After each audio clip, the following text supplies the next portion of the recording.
Good morning, 11 a.m. Metro Detroit. This is your host, Burgess Foster of 96 West, a freeway of thinking. Again, good morning, 11 a.m. Detroit. This is your host, Burgess Foster, host of 96 West, a freeway of thinking, a conversation channel where the community can be engaged.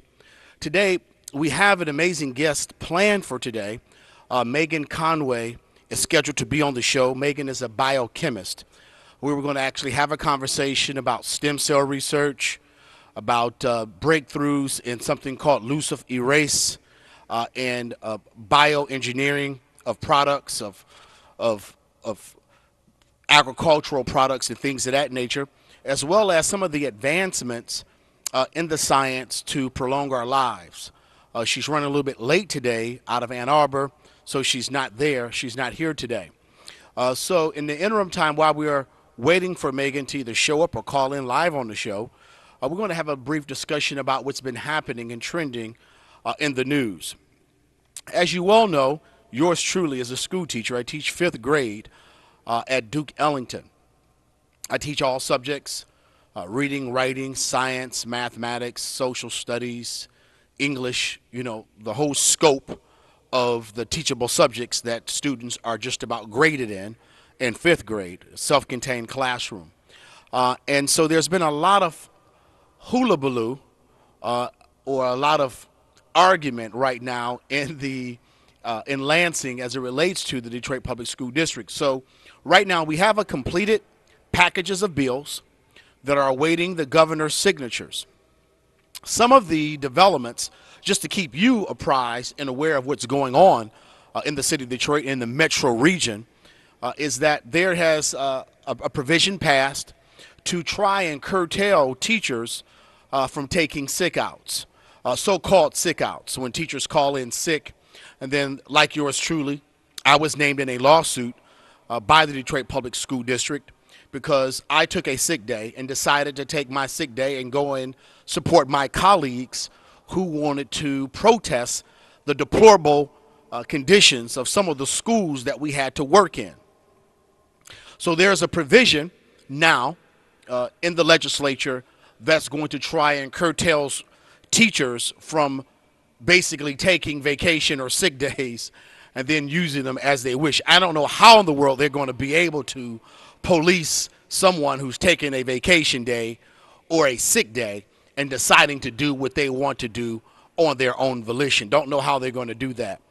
Also, there's a provision in the before the state legislature as part of this package deal to lend the Detroit Public School District, the old outgoing district, $150 million under the Emergency Loan Board that was in bank to help facilitate some of these processes that the old Detroit Public School District has to go through.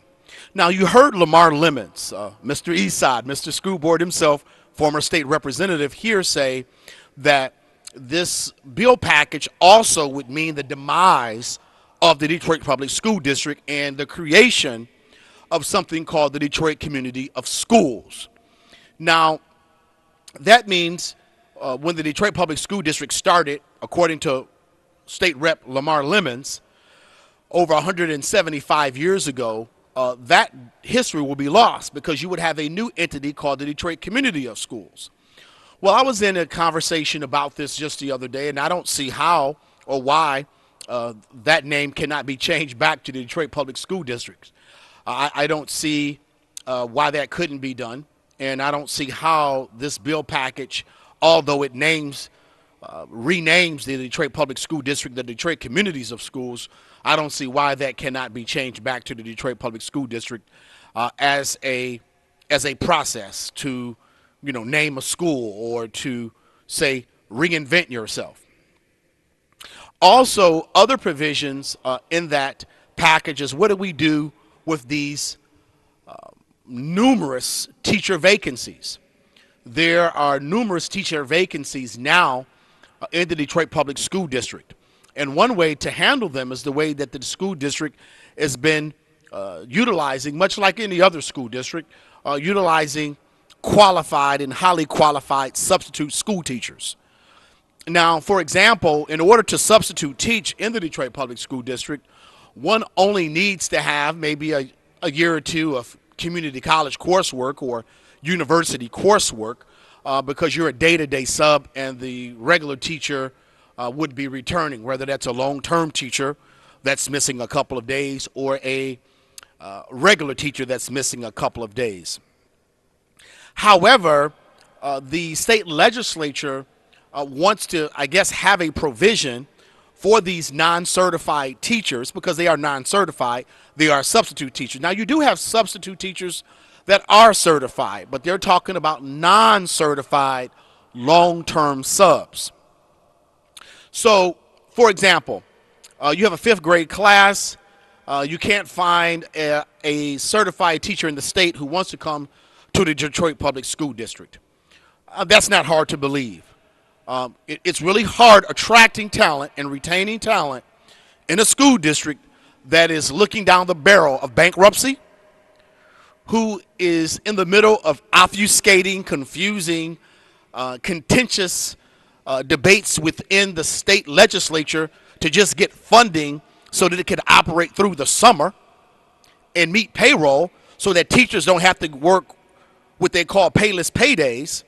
So you can imagine how hard it is to recruit teachers to a district in the throes of confusion. So one way to help augment the vacancies is what I suggested, is that you allow these long-term substitute teachers who are already operating in classrooms an opportunity to become certified, not through your regular channels.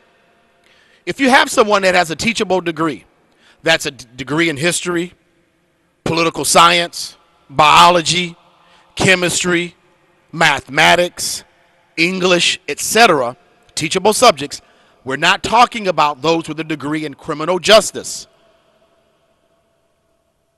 We're not talking about individuals with degrees in underwater basket weaving. We're talking about teachable subjects. So if you have a substitute teacher who has a degree in a teachable subject, who graduated with honors in that subject, and who has already been teaching in a long-term vacancy, meaning that they do not need to take courses in student teaching. So in this case, this individual, he or she, would be able to become emergency certified by the state of Michigan, as I would envision it or envisage it to be able to happen. That's just another way in which we can creatively fill these teacher vacancies with certified teachers in the long run. They may not be certified immediately, but if they have a degree in a teachable subject, A, B, they have that degree with honors, meaning a B average or an A average. 2.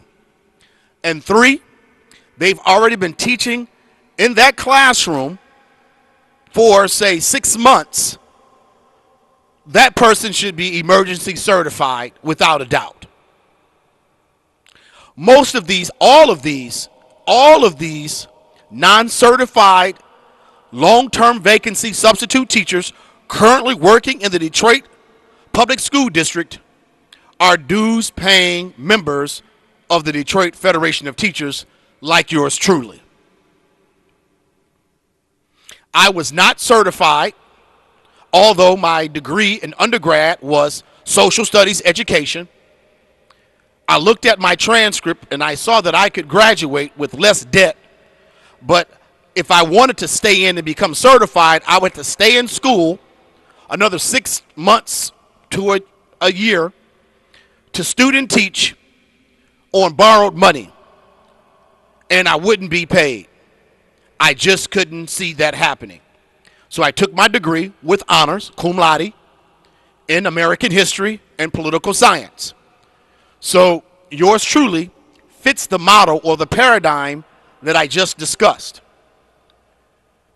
An individual with a teachable subject degree who graduated with honors, who has already been teaching for well over a number of years. I am qualified to be emergency certified. Next on our discussion list is the Devontae Sanford situation. I am so glad that this young man has been freed. We cannot imagine what he's had to endure in the prison system while he's been awaiting his habeas corpus, or to what they call in Latin, to bring his body forward, because there was exculpatory evidence, which means evidence that would show that this individual needed to be exonerated or freed. We're so glad in the city of Detroit that justice finally has been served in this case. I don't know what the Wayne County prosecutor can say about the matter. Maybe we can get her to come on the show and maybe talk a little bit about what happened in this travesty of justice with this young man. I do believe that since his attitude is so sanguine and positive, and that the young man is just full of alacrity and felicity to get his life on the right track, Ford, Chrysler, and General Motors could easily offer this man a job on the line, making good wages, and pay for his education so that the man could become a college professional and move up the ranks in management, possibly at one of the big three or one of the other large employers in the metro region. We're about to go on break and pay some bills. Please don't touch the remote control. This is your host, Burgess Foster of 96 West.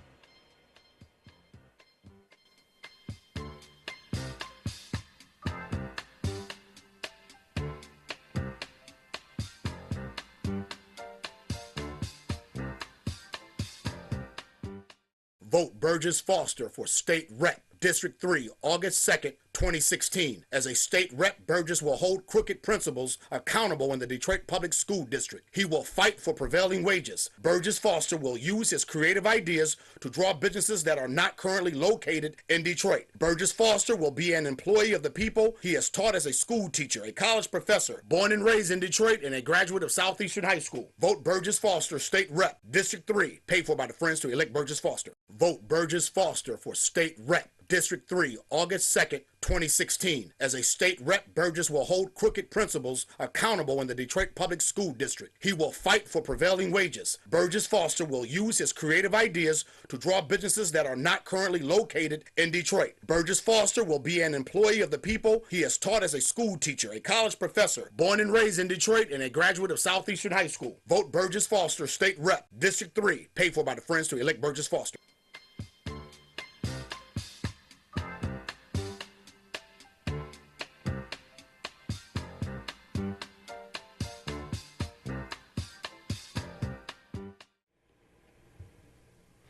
Our next topic of discussion is what's happening with Marathon. If you paid attention to my show on last week, we had Andrew Sarpolis on the show, who was working with Beyond Coal and the Sierra Club. We had mentioned some litigation that Marathon is in, and I want to update the viewing audience about a recent development that is good news for the environment. The new Marathon Pact with the federal agencies would kill these flares. Now, the flares are how they burn off excess gas in the refinery process. That's going to be shut down. Initially, 4 flares will be shut down, and the 5th one, not putting Marathon necessarily in compliance, but exceeding compliance. Compliance would just be to reduce the number of tonnage of pollution that it spews in the environment. But with this recent pact with the EPA, the Environmental Protection Agency, and the Detroit Environment on Quality, the Department of Environmental Quality, with the state of Michigan, Marathon is going to be able to exceed expectations. That's going to mean that for 30 months that they will possibly be still polluting the environment but at a reduced rate. And then within 3 years, 30 months is within 3 years, they will have reduced the amount of particulates that they're spewing in the environment by tens of tons. So that's great news for Delray and the surrounding communities in the downriver region. So thank you, Marathon. Thank you, Environmental Protection Agency. And thank you, DEQ at the state level. Next on our list is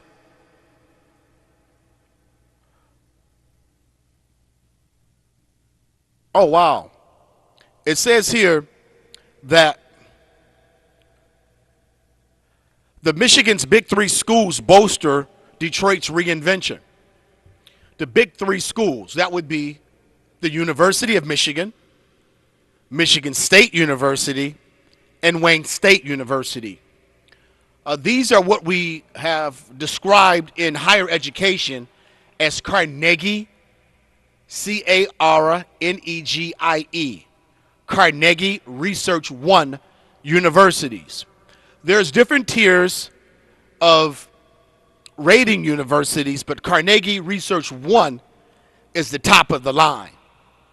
And we only have 3 such universities in the entire state of Michigan.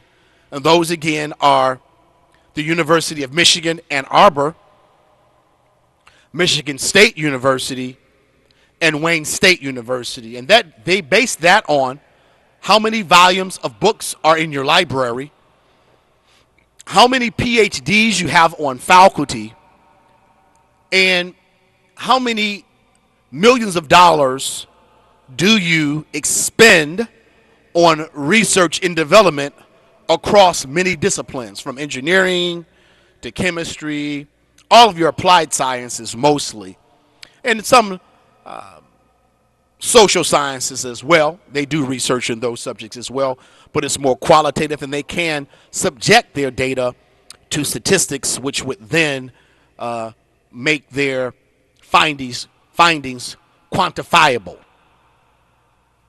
And then you also have what they call master's level extensive universities, those universities that only offer a master's degree or may offer a few PhDs but are not considered Carnegie Research One style universities.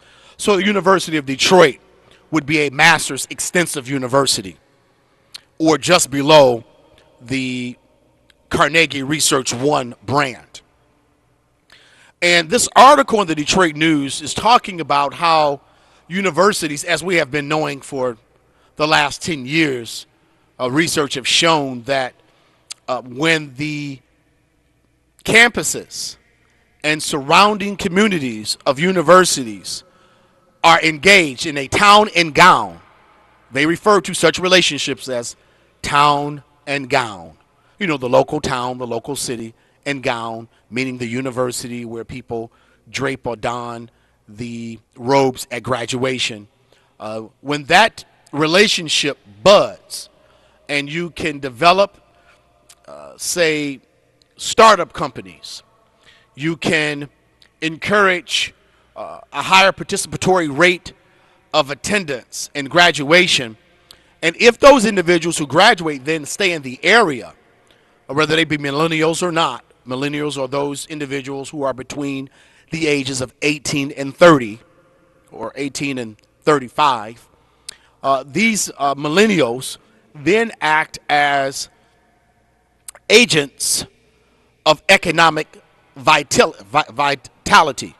They're very vital and important to the region, and we know that we need to interconnect, if you will, the University of Michigan, Wayne State, and Michigan State through this new mass transit. So let's talk a little bit about mass transit right now. This is where I want you to call into the show before we go on break. You can call in at 313-868-4336. You can call in to 96 West, a freeway of thinking, and talk about mass transit at 313-868-4336, possibly when we return from break and we get a telephone set up here on the table. That'll be coming up soon. And we're going to talk about mass transit when we come back and transfer from break, because there's a lot to talk about in how we interconnect universities through a bimodal or trimodal system. That would be buses, that would be trains, and not only cars, but also planes. So we're going to talk a little bit about that when we come back from break. We want you to know that at 96 West, a free way of thinking, you have the opportunity to establish and help form the conversation. If there's something that is on your mind that you want to talk about, as you can see from the different type of multifarious guests that we've had on the show, from PAL League football coaches talking about the Police Athletic League, to planning shows with the Sierra Club and biochemists who work in genetics, to Lamar Lemons and other individuals that we've planned to have on the show, like Janice Winfrey, the city clerk of the city of Detroit. You can help establish a very creative way to facilitate what the Federal Communications Commission has set out in its objectives to create least access shows like 96 West. It's very important that we have different points of information on the airwaves. This is what differentiates our democracy from a lot of closed systems around the world. I think about China being a closed system. I think about the former Russia as being a closed system. And so you have the opportunity to call into the show to discuss what may be on the table or to drive a new conversation. So if you have anything in mind as it relates to mass transit, you'll be able to call into the show and talk about it. One of the things that I wanted us to consider as we prepare to go on break is why DDOT and SMART have not merged yet. Why hasn't DDOT and SMART merged yet? And so as when we come back from this break, we're going to talk about mass transit in a way that I think is going to be very illuminating. Please do not touch the remote control. Stay tuned.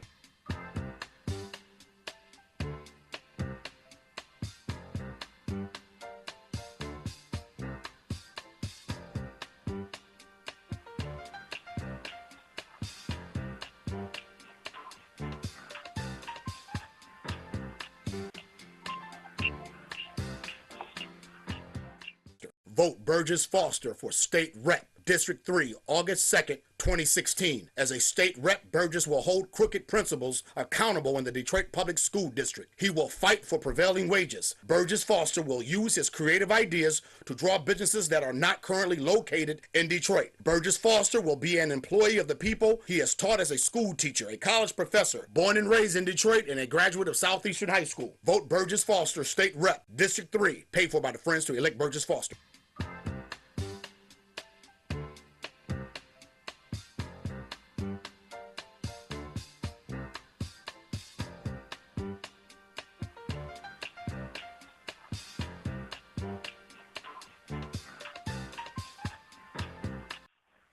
We're back live in the studio here at 160 Victor Street at Watkins Broadcasting. I'm your host, Burgess Foster of 96 West. We have a caller on the line. Caller.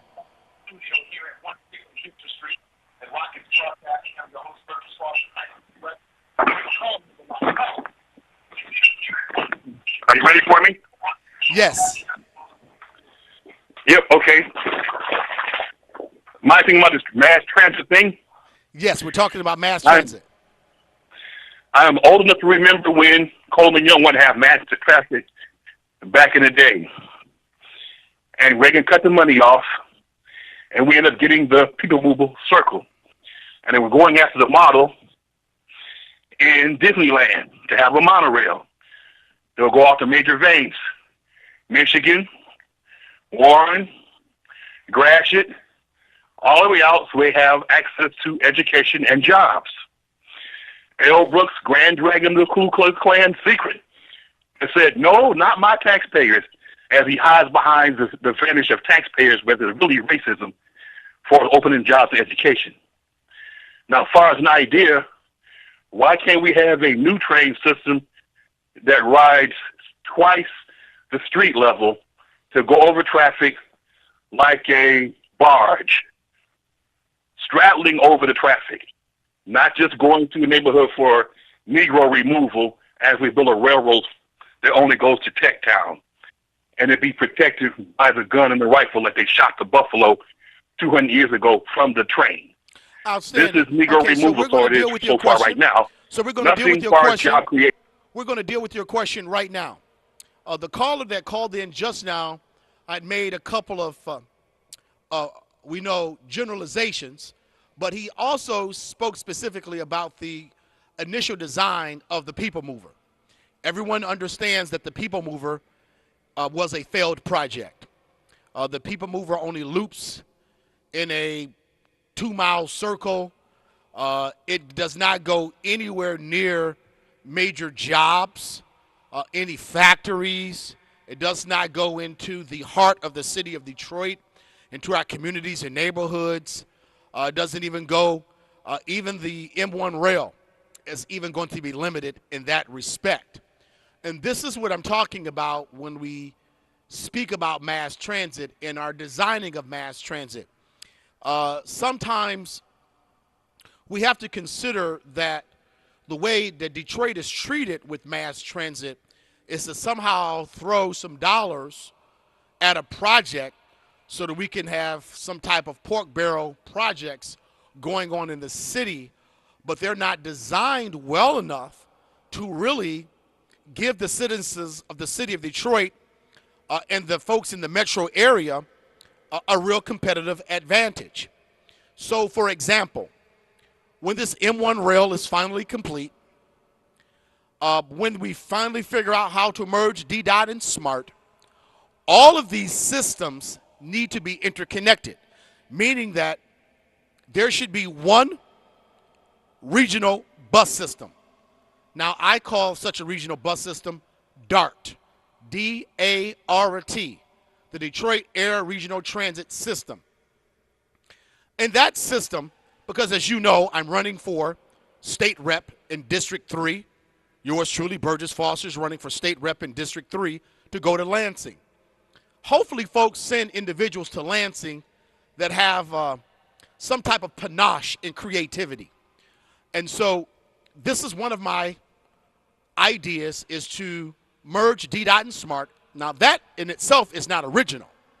But the way that I want to merge DDOT and SMART, recast it, rebrand it, and lower the cost of the bus fare for the riders, which mostly are citizens in the city of Detroit. DDOT rides way more riders than SMART does. And so those riders from DDOT also transfer over to the SMART line. My idea is to reduce bus fare to $1 flat. No transfers, no yellow ones, no brown ones, no green cards, no different color transfers to print up at millions of dollars in the budget at the transportation department of these two disparate services. They're not systemically interconnected. So, for example, to ride on the SMART is one fare, to ride on DDOT is one fare. One bus system operates at certain hours, the other one operates at certain hours. There's no congruency. It's incongruent. Okay, it doesn't equal up.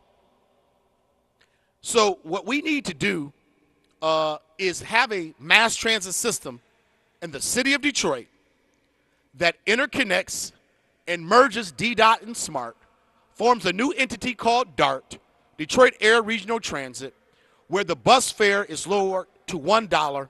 So every time you get on the bus, you pay $1. So for everybody who rides the bus one time, your bus fare is going to drop almost by 75%. For the next ride, your bus fare goes up 25 cents because now you have to pay $2 to ride two buses, not $1.75. So it becomes a revenue generator. The average person takes 2 buses to get to where they're going. So it ends up being a revenue generator for the system. Also, it means that everybody is paying one fare. The bus system operates at one operating hour. At one operating schedule, and that this would possibly connect Wayne, Oakland, and Macomb counties, and possibly even put in an Ann Arbor and East Lansing run. You don't probably have to go to East Lansing every hour on the hour, but every hour there could be a bus going to Ann Arbor and one returning. Every other hour, a bus could go to East Lansing and return, taking individuals and interconnecting them. This is your host, Burgess Foster of 96 West.